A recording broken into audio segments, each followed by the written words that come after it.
فَبِأَيِّ آلَاءِ رَبِّكُمَا تُكَذِّبَانِ۔ ترجمہ کنز ایمان، تو اپنے رب کی کون سی نعمت جھٹلاؤ گے؟ الحمدللہ رب العالمین والصلاة والسلام علی سید المرسلین، اما بعد، اعوذ باللہ من الشیطان الرجیم، بسم اللہ الرحمن الرحیم، الصلاة والسلام علیک یا رسول اللہ وعلی آلک واصحابک یا حبیب اللہ، الصلاة والسلام علیک یا نبی اللہ وعلی آلک واصحابک یا نور اللہ۔ میٹھے میٹھے اسلامی بھائیوں اور مدنی چینل کے ناظرین، ترمذی شریف کی حدیث پاک ہے کہ حضور پاک صاحب الاولاق صلی اللہ تعالی علیہ وآلہ وسلم کا فرمان تقرب نشان ہے، اولی الناس بی یوم القیامہ اکثرہم علی الصلاۃ، یعنی بروز قیامت لوگوں میں سے میرے قریب تر وہ ہوگا جس نے دنیا میں مجھ پر کثرت سے درود پاک پڑھے ہوں گے۔ صلو علی الحبیب صلی اللہ تعالی علی محمد۔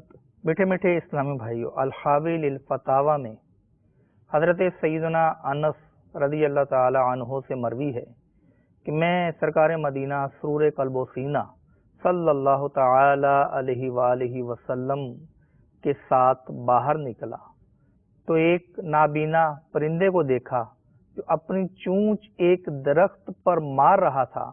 رحمت عالم نور مجسم صلی اللہ تعالی علیہ وآلہ وسلم نے ارشاد فرمایا، کیا تم جانتے ہو کہ یہ کیا کہہ رہا ہے؟ میں نے عرض کی کہ اللہ و رسول بہتر جانتے ہیں۔ ارشاد فرمایا کہ یہ کہہ رہا ہے کہ اے اللہ عز و جل، تو عدل فرمانے والا ہے اور تو نے ہی میری آنکھوں کی روشنی کو دور فرمایا ہے، مجھے بھوک لگی ہے۔ اتنے میں ایک ٹڈی آئی اور اس کے منہ میں داخل ہو گئی۔ اس کے بعد وہ پرندہ دوبارہ اپنی چونچ درخت پر مارنے لگا تو مدینہ کے سلطان رحمت عالمیان صلی اللہ تعالی علیہ وآلہ وسلم نے ارشاد فرمایا کہ کیا تم جانتے ہو کہ یہ اب کیا کہہ رہا ہے؟ تو میں نے عرض کی کہ نہیں۔ ارشاد فرمایا کہ یہ کہہ رہا ہے من توکل علی اللہ کفاہ، کہ یعنی جو اللہ تعالی پر توکل کرتا ہے اللہ عز و جل اسے کافی ہوتا ہے۔ صلو علی الحبیب صلی اللہ تعالی علی محمد۔ میٹھے میٹھے اسلامی بھائیوں، توکل کا لغوی معنی ہے کہ اپنا کام دوسرے کے سپرد کر دینا۔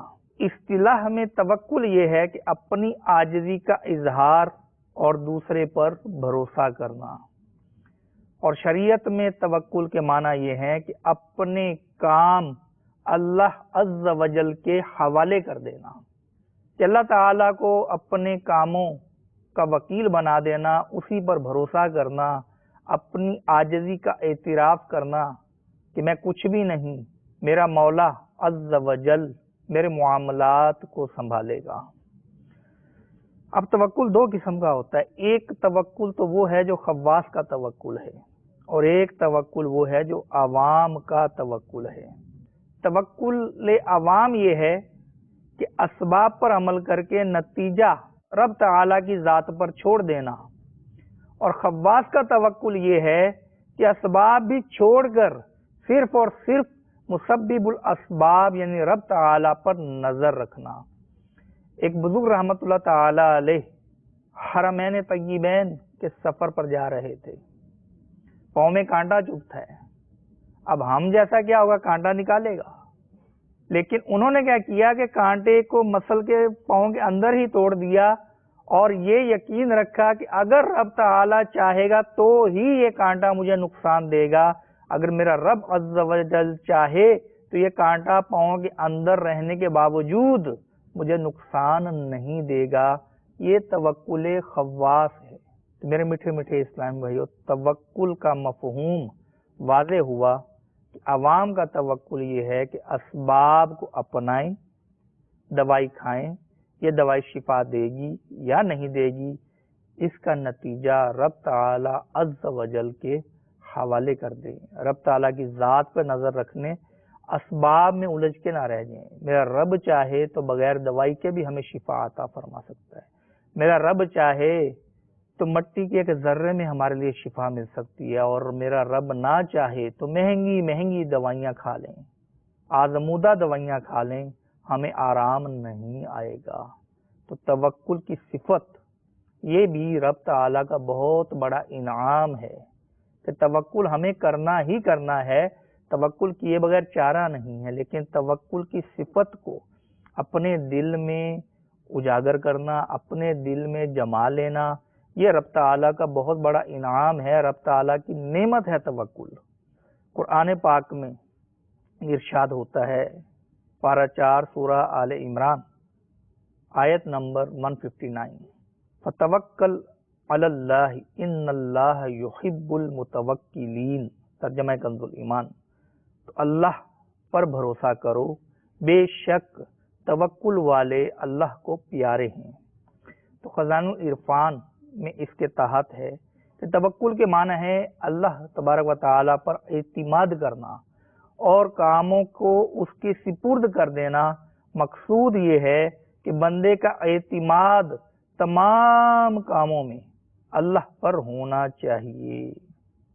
اسی طرح توکل کا حکم ارشاد فرمایا، توکل علی اللہ انہ هو السمیع العلیم، ترجمہ کنز الایمان، اور اللہ پر بھروسہ رکھو، بے شک وہی ہے سنتا جانتا۔ پھر ارشاد ہوا پارہ 10 سورہ توبہ کی آیت نمبر 51 میں، وعلی اللہ فلیتوکل المؤمنون، ترجمہ کنز الایمان، اور مسلمانوں کو اللہ ہی پر بھروسہ چاہیے۔ اس کے علاوہ بہت ساری آیات موجود ہیں۔ سرور عالم نور مجسم صلی اللہ تعالی علیہ وآلہ وسلم نے ارشاد فرمایا، اگر تم اللہ تعالی پر ایسا توکل کرو جیسا توکل کرنا چاہیے تو تمہیں ایسی روزی دے گا جیسی پرندوں کو دیتا ہے کہ صبح بھوکے پیٹ اٹھتے ہیں اور شام کو پیٹ بھر کر واپس آتے ہیں۔ توکل کرنا فرض بھی ہے، فرض عین ہے، توکل کیے بغیر چارہ ہی نہیں ہے۔ میرے آقا اعلی حضرت عظیم المرتبت مجدد دین و ملت امام اہل سنت مولانا شاہ امام احمد رضا خان علیہ رحمت الرحمن فضائل دعا صفحہ نمبر 287 پر لکھتے ہیں کہ اللہ عز و جل پر توکل فرض عین ہے۔ قال اللہ تعالی وعلی اللہ فتوکلوا ان کنتم مؤمنین، اللہ ہی پر توکل کرو اگر مسلمان ہو۔ اس کے بعد اعلی حضرت فرماتے ہیں کہ یہ توکل نہیں کہ اسباب کے ساتھ معارضہ کیا جائے، یعنی مقابلہ کیا جائے، اور جو چیز تباہی اور ہلاکت تک لے جائے بے سوچے سمجھے اس میں جا پڑنا جائز ہرگز نہیں۔ نیز کسی کے لیے یہ جائز نہیں کہ اپنے آپ کو پہاڑ کے اوپر سے گرائے۔ اللہ عز و جل پر توکل کا نام لیتے ہوئے اور اس یقین اور بھروسے کے ساتھ اگر اللہ تعالی نہ چاہے تو کوئی چیز نقصان نہیں دے سکتی تو ایسا کرنا جائز نہیں ہے۔ چنانچہ حضرت سیدنا عیسیٰ علیہ نبینا علیہ الصلوۃ والسلام سے یہی سوال شیطان نے کیا تھا، تو آپ نے جواب میں ارشاد فرمایا کہ میں اپنے پروردگار کا امتحان نہیں کرتا اور اسے نہیں آزماتا۔ میٹھے میٹھے اسلامی بھائیوں، ہم نماز کے اندر دعائے قنوت میں پڑھتے ہیں، نتوکل علیک، یا اللہ ہم تجھ پر توکل کرتے ہیں۔ میرے آقا اعلی حضرت رحمت اللہ تعالی علیہ لکھتے ہیں کہ نماز میں شریعت مطہرہ نے کوئی ذکر ایسا نہیں رکھا جس میں صرف زبان سے الفاظ نکالے جائیں اور معنی مراد نہ ہوں۔ تو ہم اپنے وعدے کو عملی جامہ پہنائیں کہ جب ہم کہہ رہے ہیں نتوکل علیک کہ اے اللہ ہم تجھ پر بھروسہ کرتے ہیں، تجھ پر توکل کرتے ہیں، تو ہم اس وعدے کو عملی جامہ بھی پہنائیں۔ تو آپ نے پہلے سنا کہ توکل کرنا فرض عین بھی ہے۔ جامع صغیر کی روایت ہے کہ انسان اپنے رزق سے اگر ایسے بھاگے جیسے موت سے بھاگتا ہے، کہ موت سے انسان بھاگتا ہے کہ مجھے آن نہ لے، اگر رزق سے ایسے بھاگے کہ رزق مجھ تک پہنچ نہ جائے تو بھی اس کا رزق اس کو اسی طرح پہنچ کر رہے گا جیسے موت پہنچ کر رہتی ہے۔ اگر ہم یہ سوچ لیں کہ ہمارا رزق ہمیں مل کر ہی رہے گا، جس طرح موت ہی مل کر ہی رہے گی، جس طرح ہم موت سے بھاگ کر راہ فرار اختیار کر کے موت سے بچ نہیں سکتے، اسی طرح رزق ہم تک پہنچ کر ہی رہے گا۔ بالفرض اس سے بھاگیں بھی تب بھی ہمیں یہ مل کر ہی رہے گا۔ اگر یہ ذہن بنا لیا جائے، یہ مدنی ذہن بن جائے، تو پھر ہم ناجائز کاموں میں نہ پڑیں، پھر ہم رشوت کے لین دین میں ملوث نہ ہوں، پھر ہم سود خوری نہ کریں، پھر ہم سود پر قرضے نہ لیں، پھر ہم حرام کی کمائی نہ کمائیں، پھر ہم شراب کی کمائی نہ کمائیں۔ تو میرے میٹھے میٹھے اسلامی بھائیوں، ناجائز ذرائع اختیار کر کے اگر ہم اپنی روزی تک پہنچنا ہی فائنل سمجھتے ہیں کہ ہم جب تک یہ نہیں کریں گے ہم اپنا رزق نہیں پا سکیں گے، تو یہ ہماری غلط فہمی ہے۔ ہمیں درست ذریعہ اختیار کرنا چاہیے، ہماری روزی ہم تک پہنچ کر ہی رہے گی۔ حضرت سیدنا مولا مشکل کشا حضرت علی المرتضیٰ کرم اللہ تعالی وجہہ الکریم ایک دفعہ مسجد گئے، باہر ایک شخص تھا، اس کو خچر کی لگام تھمائی، اور مسجد سے جب واپس ہوئے تو خچر وہیں کھڑا تھا، لگام غائب تھی۔ اب دیکھا تو وہ بندہ غائب، خادم کو بھیجا بازار، تو وہی لگام وہ بازار کے اندر 1 درہم کی بیچ گیا تھا، اور ادھر حضرت علی رضی اللہ تعالی عنہ نے یہ نیت کر لی تھی کہ مسجد سے باہر نکل کر میں اس کو 1 درہم انعام کے طور پر دوں گا کہ اس نے میری سواری کا خیال رکھا۔ اب آپ دیکھیے کہ اس شخص نے لگام چرائی اور جا کر بیچ دی۔ 1 درہم اس کو ملنا تو تھا، لیکن اس نے ذریعہ ناجائز اختیار کیا۔ تو اگر ہم اپنے رب عز و جل پر توکل کریں، جائز ذریعے سے اپنی روزی کمائیں، تو روزی تو ہمیں ملے گی ہی، ہمیں گناہ سے بچنے میں مدد مل جائے گی، ہمیں گناہ سے بچنے کا موقع مل جائے گا۔ اور اگر معاذ اللہ ہم حرام ذریعے میں مبتلا ہوئے تو پھر اس حرام ذریعے کو اختیار کرنے کا وبال دنیا اور آخرت میں ہم دیکھیں گے۔ تو اللہ تعالی ہمیں اس سے بچائے کہ ہم اپنا رزق حاصل کرنے کے لیے حرام ذریعہ اختیار کریں۔ شیخ ابو عبداللہ جیلہ رحمت اللہ تعالی علیہ کی والدہ ماجدہ نے ایک روز اپنے شوہر سے مچھلی لانے کے لیے کہا۔ شیخ کے والد بازار گئے اور اپنے فرزند یعنی حضرت ابو عبداللہ جیلہ کو بھی ہمراہ لے گئے۔ اب بازار سے مچھلی خریدی اور ایک مزدور تلاش کیا تاکہ مچھلی گھر تک پہنچا دے۔ ایک لڑکا ملا، اس نے مچھلی سر پہ اٹھائی اور ساتھ ساتھ چل دیا۔ راستے میں مؤذن کی آواز سنائی دی، اذان سنائی دی۔ اس مزدور لڑکے نے کہا کہ نماز کے لیے مجھے طہارت کی حاجت ہے اور اذان ہو رہی ہے، اگر آپ راضی ہوں تو میرا انتظار کر لیں ورنہ اپنی مچھلی لے جائیں۔ اتنا کہہ کر اس نے مچھلی وہیں چھوڑی اور نماز کے لیے مسجد میں چلا گیا۔ تو شیخ کے والد نے کہا کہ اس لڑکے کا اللہ تعالی پر اتنا توکل ہے تو ہمیں بدرجہ اولا توکل کرنا چاہیے۔ مچھلی وہیں چھوڑی اور نماز پڑھنے چلے گئے۔ نماز پڑھ کر نکلے جب تو مچھلی اپنی جگہ پر موجود تھی، اس لڑکے نے یعنی مزدور نے اٹھا لی اور یہ لوگ گھر پہنچ گئے۔ تو یہ خواص کا توکل تھا۔ اگر ہم عوام کا توکل اپنائیں کہ ایک صحابی رضی اللہ تعالیٰ عنہ نے بارگاہ رسالت میں عرض کی کہ میں اونٹ کلا چھوڑ کر توکل کروں، تو ارشاد فرمایا جس کا مضمون یہ ہے کہ اونٹ کا گھٹنا باندھ پھر رب عز و جل پر توکل کر۔ مطلب یہ کہ اسباب ہم اختیار کریں، ہم اپنی گاڑی کو تالا لگائیں، ہم اپنے جانور کو رسی باندھیں، ہم حفاظتی تدابیر اختیار کریں، اس کے بعد رب عز و جل پر توکل کریں۔ یہ نہیں کہ ہم بغیر کسی کی حفاظت کے، بغیر تالا لگائے یوں ہی کھلا گاڑی کو چھوڑ کے چلے جائیں اور پھر واپسی پر پریشان ہوں کہ جناب ہم نے تو توکل کیا تھا۔ توکل اسباب کو اپنا لینے کا نام ہے، چھوڑ دینے کا نام نہیں ہے۔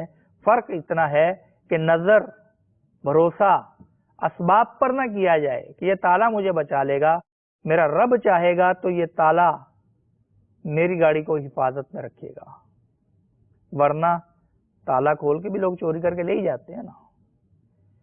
تو اسباب اپنائیے پھر توکل اختیار کیجیے۔ اللہ والوں کی شان یہ تھی کہ سائل کو خالی نہیں لوٹاتے تھے اور ایسا توکل کرتے تھے کہ دینے کے بعد کچھ بھی نہ بچے جود کر دیتے تھے۔ سخاوت کی ایک اعلیٰ قسم ہے جود۔ تو یہی وجہ ہے کہ اللہ تعالیٰ ان کو ان کے توکل کے سبب اس سے بہتر عطا فرماتا تھا۔ چنانچہ حضرت سیدنا ابو جعفر بن خطاب رضی اللہ تعالیٰ عنہ یہ اپنے دور کے ابدال گزرے ہیں۔ فرماتے ہیں میرے دروازے پر ایک سائل نے صدا لگائی تو میں نے اپنی زوجہ سے پوچھا تمہارے پاس کچھ ہے؟ تو جواب ملا 4 انڈے ہیں۔ تو میں نے کہا اس سائل کو دے دو، مانگنے والے کو دے دو۔ انہوں نے تعمیل کی۔ اب سائل وہ انڈے لے کر چلا گیا۔ تھوڑی ہی دیر گزری تھی کہ میرے ایک دوست نے انڈوں سے بھری ہوئی ٹوکری بھیجی۔ میں نے گھر میں پوچھا کہ اس میں کتنے انڈے ہیں؟ انہوں نے کہا کہ 30۔ تو میں نے کہا تم نے تو فقیر کو 4 انڈے دیے تھے، یہ 30 کس حساب سے آئے؟ کہنے لگے کہ 30 انڈے سالم ہیں اور 10 ٹوٹے ہوئے۔ وجہ یہ بیان کی جاتی ہے کہ جو 4 انڈے دیے تھے نا ان میں سے 3 سلامت تھے اور 1 ٹوٹا ہوا تھا۔ تو 1 کے بدلے 10 کا وعدہ رب عز و جل نے کیا ہے۔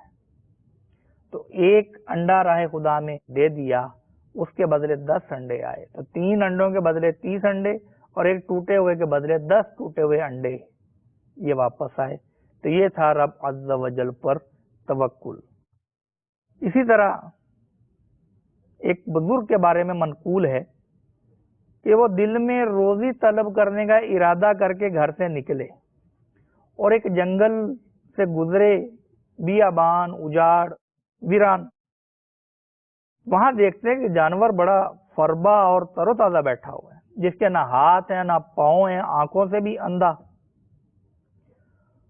وہ بزرگ ایسے بے دست و پا، یعنی نہ ہاتھ ہے نہ پاؤں ہے، اور مجبور جانور جو اندھا بھی ہے بڑا تر و تازہ ہے۔ دیکھ کے بڑے حیران ہوئے اور بڑے حیرت سے سوچنے لگے کہ یا اللہ، یہ اپاہج لومڑی کس طرح اپنی رزق تک پہنچتی ہے؟ حالانکہ بظاہر کوئی ذریعہ رزق تک پہنچنے کا اس کے پاس نہیں ہے، نہ چل سکتی ہے نہ دیکھ سکتی ہے۔ اس قسم کی باتیں وہ سوچ ہی رہے تھے کہ اتنے میں ایک جگہ سے زمین شک ہوئی اور 2 پیالے برآمد ہوئے۔ ایک میں دودھ تھا، دوسرے میں شہد۔ اب دل میں خیال آیا کہ یہ لومڑی اس غذا تک پہنچے گی کیسے؟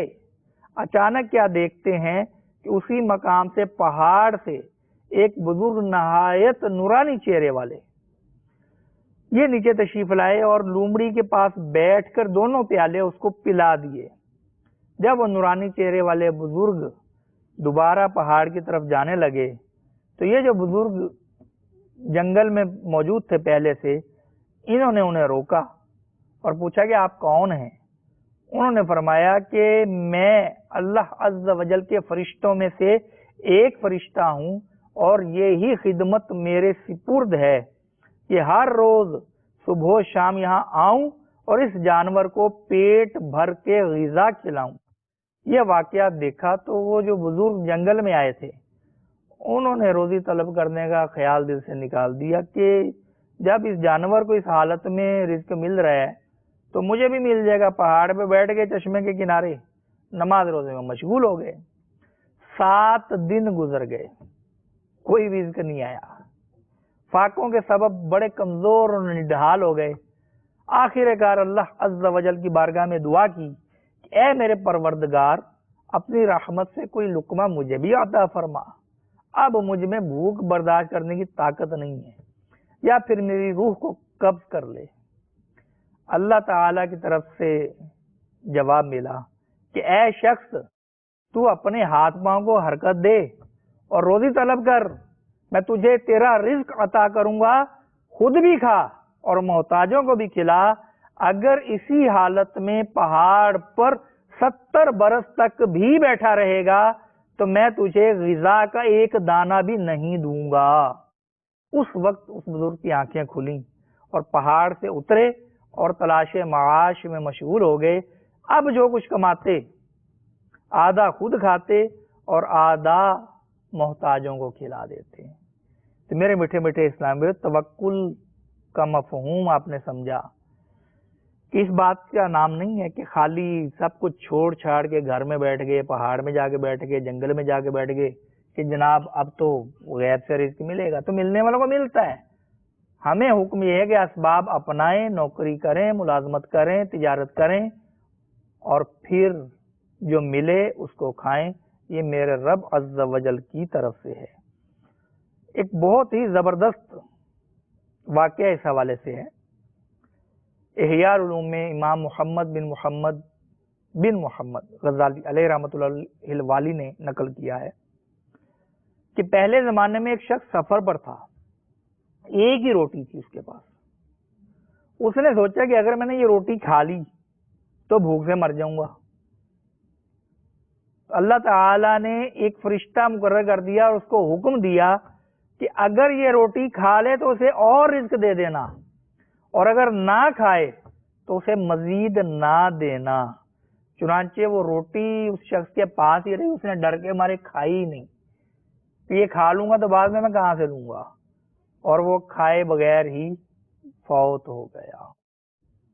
تو ہم یہ سوچتے ہیں کہ جو ہمارے پاس ہے اگر ہم خرچ کر ڈالیں گے، ہم راہ خدا میں دے ڈالیں گے اگر، تو ہم اور کہاں سے لیں گے؟ تو میرے میٹھے میٹھے اسلامی بھائیوں، جس رب عز و جل نے پہلے دیا ہے وہ پھر دے گا۔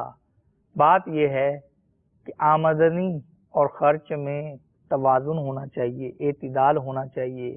یہ نہیں کہ جو کمایا سارے کا سارا خرچ کر دیا، ایک دم فضول خرچی کی اور اب رونے بیٹھ گئے کہ اب ہمارے پاس اور تو ہے نہیں۔ توکل کے صحیح معنوں کو سمجھیے کہ اسباب اپنائیے اور رب عز و جل پر بھروسہ رکھیے کہ وہ ہمیں رزق بھی عطا کرے گا، وہ بیماری سے شفا بھی عطا کرے گا، وہ ہمارے رکے ہوئے کاموں کو بھی تکمیل تک پہنچائے گا۔ توکل کی یہ صفت، توکل کی یہ نعمت اگر حقیقی معنوں میں نصیب ہو جائے، یقین مانیے دل اور دماغ میں ایسی فرحت، ایسی راحت اور ایسا سکون آئے گا کہ آپ حیران رہ جائیں گے۔ اللہ تعالی ہمیں توکل کی اس نعمت کی قدر کرنے کی بھی توفیق عطا فرمائے۔ آمین بجاہ النبی الامین صلی اللہ تعالی علی محمد، صلو علی الحبیب صلی اللہ تعالی علی محمد۔ فبأي آلاء ربكما تكذبان۔